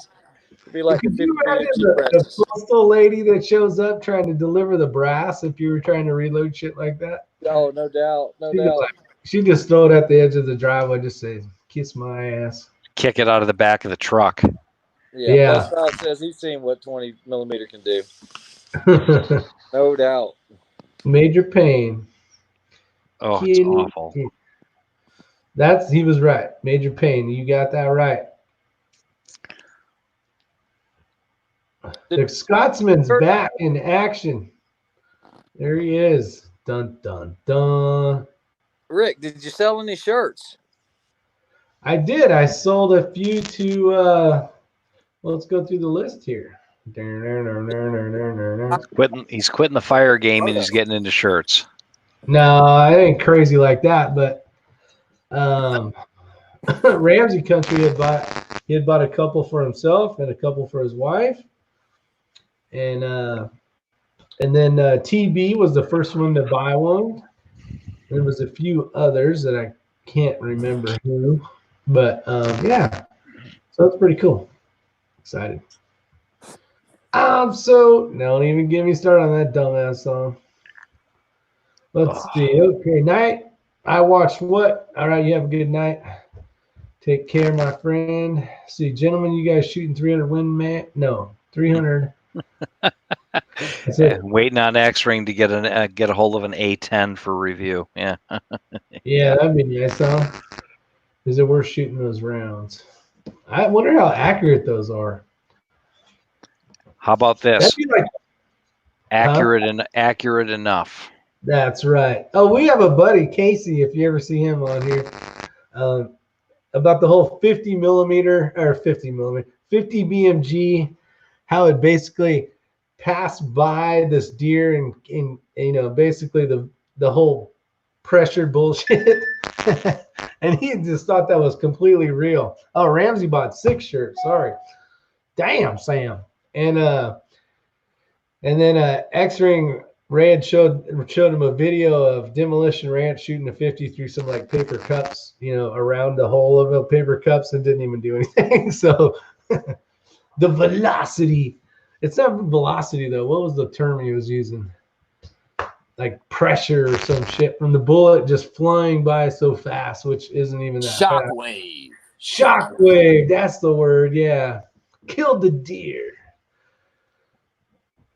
Yes, I did. Ramsey Country. I had hooked Ramsey Country up. So for his YouTube channel, I put his Ramsey Country on the back, and I put his name on the front, and his wife's name on hers, and made hers with some more feminine text or font, I should say. So hopefully they enjoy. Let's see. Lynn Holt says minute of tank or personal carrier. There you go. That's how accurate those are. And you know what? Just keep shooting until it blows up. I absolutely. The A10 is brilliant. A bunch of guys sitting around drinking one night. Somebody had the bright idea to wrap a plane around a gun. That's fantastic. There's nothing more American than an A10. Nothing. Wouldn't it be awesome to just do some hog hunting with an A10? Yeah. I think those rounds are about 175 doll hairs a piece. Wow. Yeah. And that's just not even the exotic stuff. Yeah, that's gnarly. Be fun to see though. I need to get on YouTube and actually see if they got quite a few videos out there on that, because that'd be fun to watch. Oh, there's a ton of them. You need to get. I think Chris Smith would go. Let's see. If you ever want to get excited, sometime watch the videos of the. Chris Smith bought one. Watch the videos of the AC-130. AC-130, huh? Yeah, Spectre. The AC-130 Spectre. They call it Spooky, or the Spittin' Witch. Hey, Chris, after this, I'll put the what the hell's on there. It'll probably take a little while, and I'm not very tired, so I think I'll have plenty of time. So I'll come by tomorrow morning, and they should be in there because I'll be up tonight doing. What do you think, Ray? Do you think we're going to find him still live streaming at 4, 5 o'clock in the morning, just babbling Probably along? So. I'll be like He is just way over caffeinated. So San Miguel, what we did was last night he dressed up with that army helmet, my dad's, and from way back in the day, and we had to go to the store and get a cigar, so he bought like a Swisher Sweet or something. Anyway, that was the only thing he could find, and he's sitting there and he's trying to do this, and I was like, here, let me take the picture. So he had some shirts made where he looks like a little gunny, and what did you put on the shirt? It's like killing is killing, boy. Yeah, killing is killing, boy. There's a few. Yeah, it's fun. You got to check it out. Get over to. I'll put it back up. But take a look tomorrow after I get my what the hell shirts up. Jeez. Oy. But that's the name of it there. Oy. Oy vey. Exactly. That's it. Actually, you can go to my normal thing too and click on the little squirrely thing. That'll take you right to the store as well. 40 versus 20 Squirrely. millimeter argument. Yeah. There you Yeah. go. Exactly. I'm juiced up, Orion. Hell yeah. I think a 20 millimeter kicks less. Anyhow, moving on. Yeah, it's funny when I did that video of 9 versus 45. It was just something fun to do. It was myself, Rick, and Sam. It was I think it was raining that day, and we were like, "Oh, let's construct something." And it was just kind of a fun. Let's just throw it out there video. Not that I really care, on 9 versus 45. It's arguments can be made on both ends, and I get it. But man, that video went stupid. It's like, man, all it was a simple little shooting through some sheetrock and into ballistics gel. Hey, Nick, I can put it on the back, man. A lot of people like them on the front. A lot of people like on the back. I'm more of a little thing here and then a bigger thing on the back, but it seems like most people don't like that anymore. Might be because I'm old. I don't know. You're a fireman. You like the left breast small seal and then the big logo on the back. That's right. That's probably the reason, actually. Yeah. Yeah. Yeah. That's just how I kind of grew up, I guess. Met a guy who flew puffs in Vietnam. That's awesome. I never even heard of that. What the hell is a puffs? It was a Magic Dragon. Yeah, it was a C-7 transport plane or something like that, and they put electric drive multi-barreled guns in there, like. It could cover a football field in 1 second or something like that. Oh, it's just stupid. It's just like it was 100-yard by 100-yard area, and I think it could put a bullet like every 10 inches or so. Holy shit! Yeah. Stupid. That's what I need for 3 guns. Shit, I could probably win that. Of course, I'd hit all the no shoots too, so I probably wouldn't win anyway. So it wouldn't matter. Damn it, boy! Puff was just like everything dies. It's just, oh my god, it's insane. Yeah, Chris, you're right, man. That thing went through the 6x6 plus I don't remember how many sheets of drywall that was. 300 blackout. It was 30, wasn't it? Yeah, it was like 30 or something. Yeah, it was a shit. Yeah. It was like that many thick. Damn boys, you all still on? Yep. Damn boys. Minigun house penetration. I was going to do a machine gun review today, and I was like, you know what? I don't get any traction on them, except the gamers. And it was raining, and I said, you know what? I don't feel like cleaning something up like that. So I don't know. I was gonna get a Sten, and I figured Stens are I easy need to clean. Tommy gun, Ray. Yeah, I know they are. They are. I need that Tommy gun. We're gonna do it. Just down low. Hello, can you go?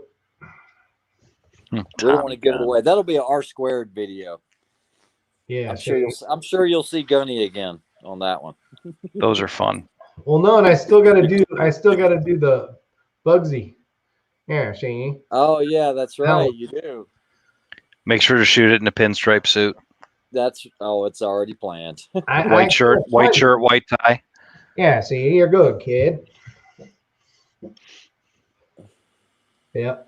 Coming up someday on R². I might have to just get like clothes and put stripes on it. Oh, jeez. Like really get all like ghetto-licious. Throw on your zoot suit and go out to the range. Yeah, I've been cruising around Charlotte looking for pimp hats, and I can't find any. Yeah, we'll get an R² video out there. It's just, man, I guess with all the stuff coming up with the match and all that, I don't want to go there unprepared. And so pretty much anytime we're shooting now, it's just trying to get a little bit of training in last minute. So we haven't had much time to do any. I don't know, half our stuff would be R² footage. Yeah, if we get enough damn people over there to check the videos out. What are we all doing this weekend? I'm sure it'll have something to do with going banged.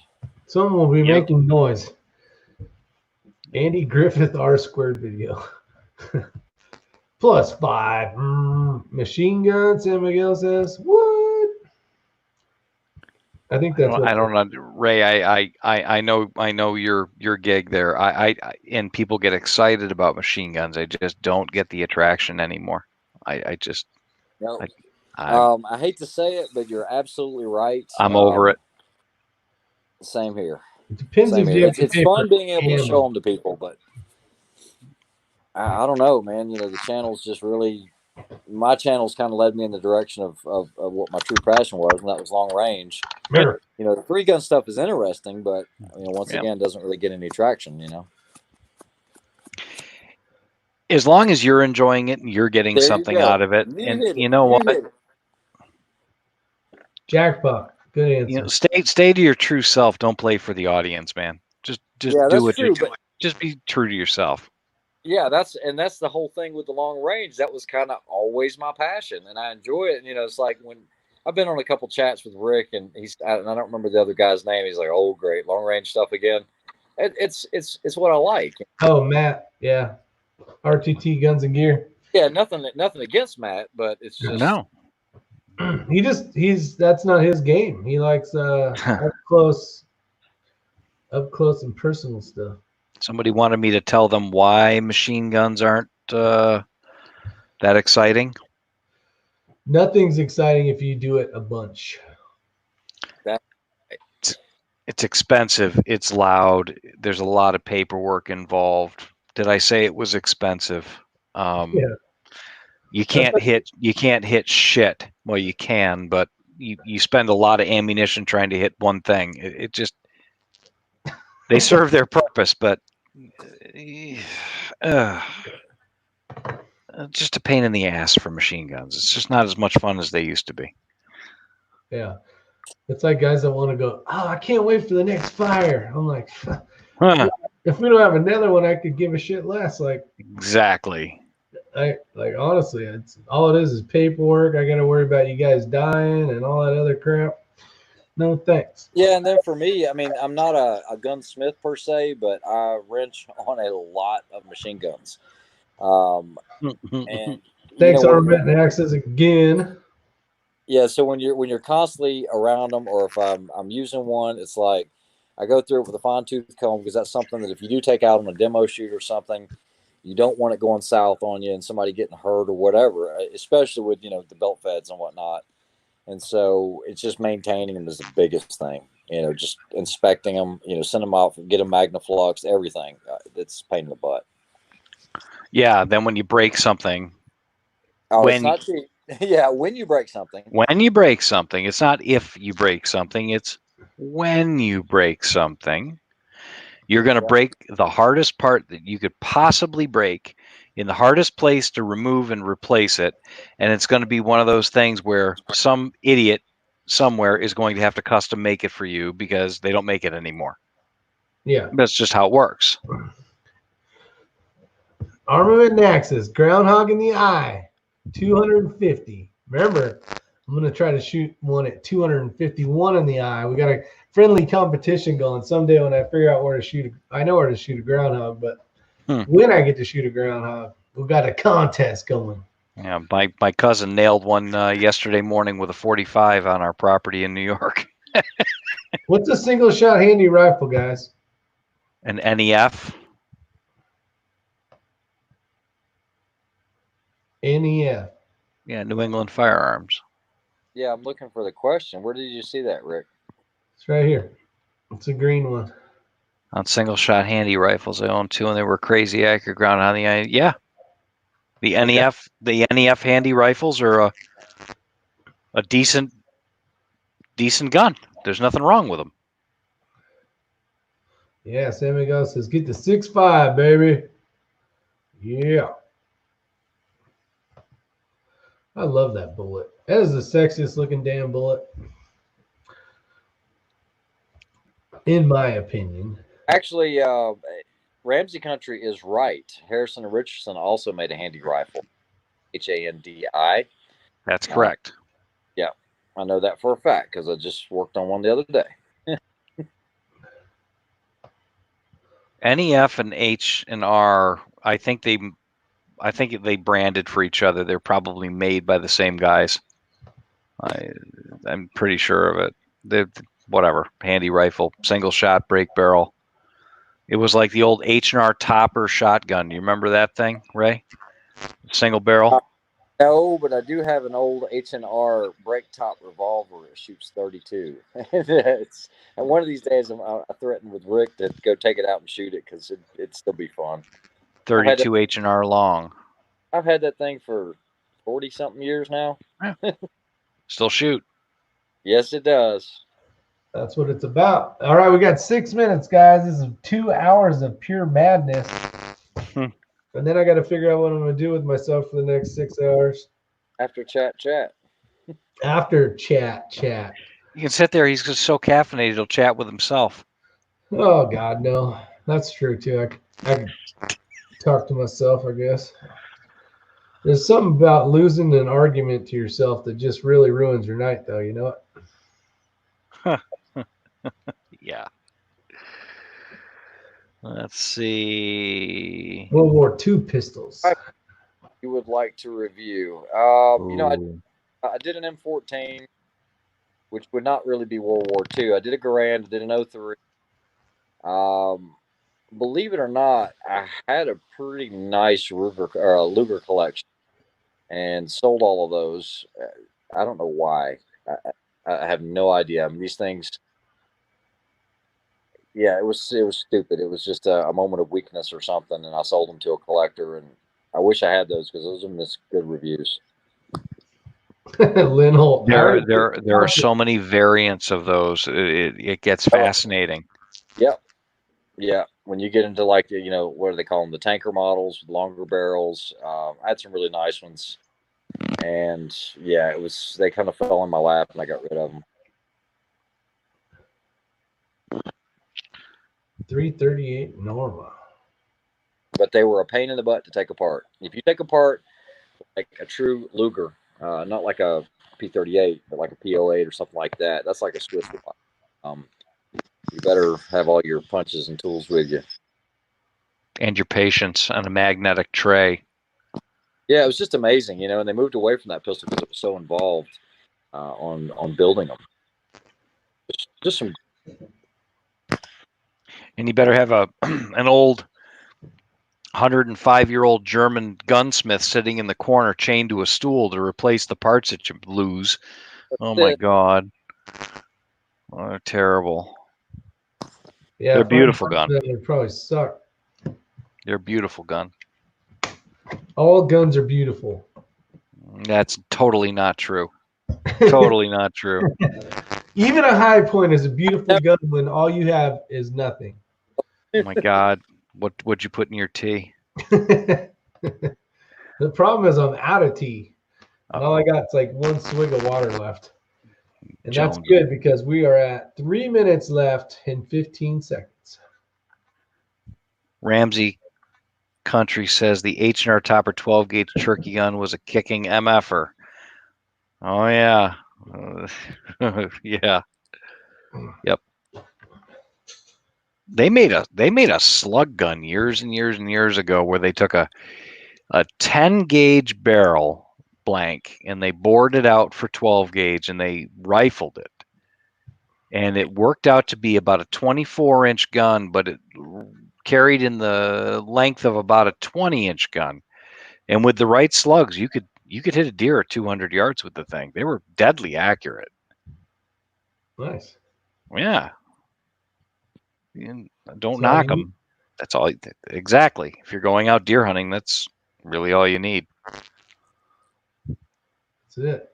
Backstrap time. Well, yuck. Give it to somebody else. Take it to Backstraps? the food. Take it to the food bank. Ugh. Backstraps. What? What the hell? I got worn out on venison a long time ago, man. I just can't do it. Oh, you're talking about the whole thing. All of it. I was going to say the backstraps are the best damn part. Yeah, I need an IV, Orion, of sweet tea. They kept saying they were going to do that at the fire station for me, but I had a feeling it was probably not a good idea. Matt says, don't they make a Garand and 458 Win Mag? I have no idea. Yes, they do. Dang. Yep. That is a bet, yes, somebody out there converted Garands to 458 Win Mag. Somebody actually did that. Wow. Yeah, no thanks. About op rod, how does an op rod take that kind of? How does the human body take that kind of punishment? You can spring an op rod on a Garand with just regular .6 ammo. So what are they doing? Filling it full of steel or something? I have no idea what they do, but somebody did. I remember seeing it. Somebody did it. There's somebody out there that has done it. Test it, Ray. No, thank you. Test it, Ray. Yeah, I'm glad you said Ray, not me. No, I still do not give any rat's ass about this. +5. If it won't go down with a nine or a rifle, I'm going the other way. I'm gonna, what is it? De-ass my, what do you say, Ray? Area, unass the area. Unass the area. Yeah, I'm gonna unass the area if that doesn't work. If I can't kill it with a 12 gauge slug, I don't want to deal with it. That's right. When Godzilla shows up, then I'll worry about shooting that stupid thing.